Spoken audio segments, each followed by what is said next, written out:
and today I wanted to talk to you all about the Tower card. So the Tower is the most dreaded card in Tarot by far. People are always scared of a Tower moment. So this is what it looks like in my deck.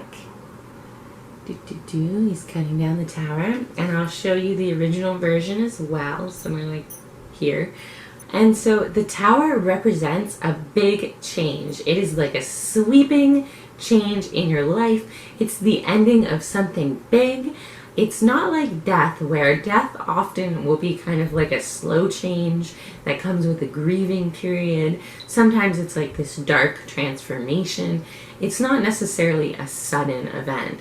With the Tower, you're really getting like a sudden event here, as you see the Tower is on fire and then it's falling apart. So this is when things just change all of a sudden, and it's usually for your highest good. A Tower moment can be kind of frightening to think about depending on how much you resist or don't like change in your personal life, but ultimately it is for you. It's the ending of something that really doesn't serve you anymore. It's the upheaval of things in your life that needs to shift. It can be thought of as a change that's going to happen whether you like it or not.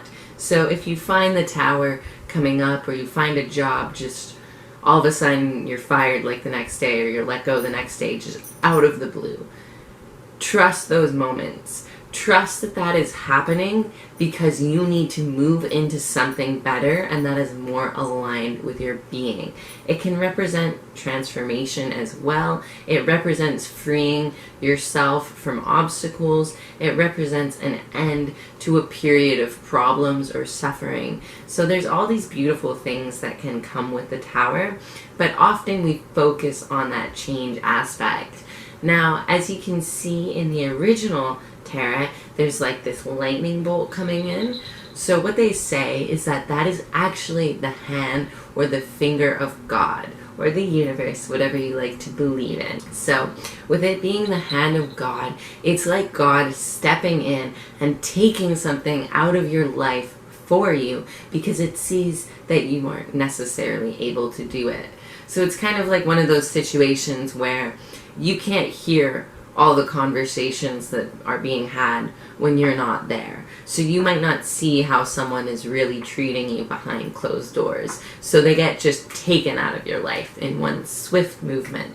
And you don't really know why. And it's kind of like, it's definitely shaking. The Tower is earth-shaking. It's unsettling. It's upheaval. It's not always comfortable. If you're like me, I used to find Tower moments super exciting. They would like get me high. I swear, I'd leave something and I'd be like, woo, let's do it, something new. But it's kind of like after that initial moment, after that initial high energy, adrenaline, and excitement, you're kind of like in this new space where you don't know exactly what to do or where to go. And that comes with the Tower naturally.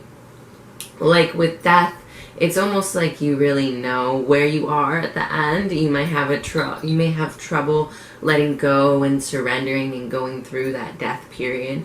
But when you're on the other side, it's like you're ready to grow. On the other side of the Tower, sometimes you might just be in a whole new space and you're not even sure. There's not as much personal growth as it is external change. Now, the Tower can also represent a spiritual awakening or a spiritual transformation. So in that way, it can be a really positive sign on your spiritual path. It definitely depends the context of the reading, what the Tower is going to mean. Usually on the other side of a Tower moment is your personal empowerment. It's your success. It's the getting of the things that you desire. But this thing was standing in your way, so it had to end. In reverse, the Tower can also speak to averting disaster. It can speak to negative consequences coming to you or plans falling apart.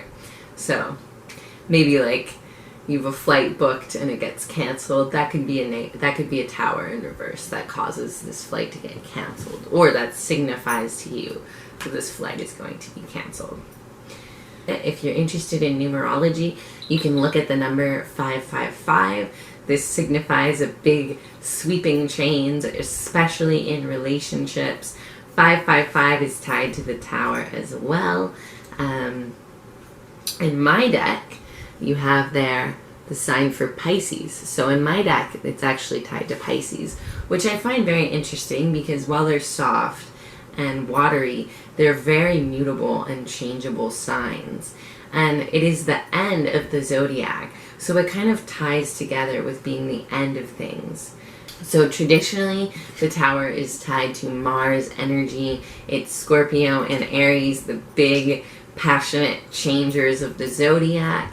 Scorpio is a fixed sign, so it doesn't necessarily always appreciate change, even though it's constantly going through it. But yeah, in my deck, it's Pisces. So it's kind of interesting to look at the difference in that.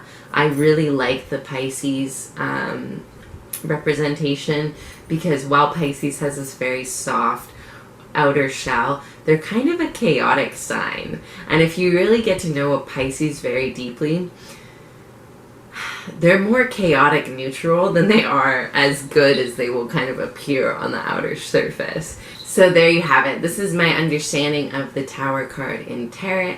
This is why I don't think you should fear it. It's ultimately occurring for your highest good. If you find yourself at a Tower moment, trust it, lean into it, let it happen, go with the flow. It will serve you in the long run, more than resisting the change and resisting the shift that needs to occur. Sometimes our life needs to be upheavaled. Sometimes the things that make us comfortable and feel safe are the things that are holding us back. And so this is what the Tower is here to help us with. It's here to take out those security blankets, those coping mechanisms that we have outgrown. So yeah, hopefully you enjoyed it. I was a little bit all over the place this video, so hopefully you don't mind that. Thank you so much for watching, and I'll see you guys next time.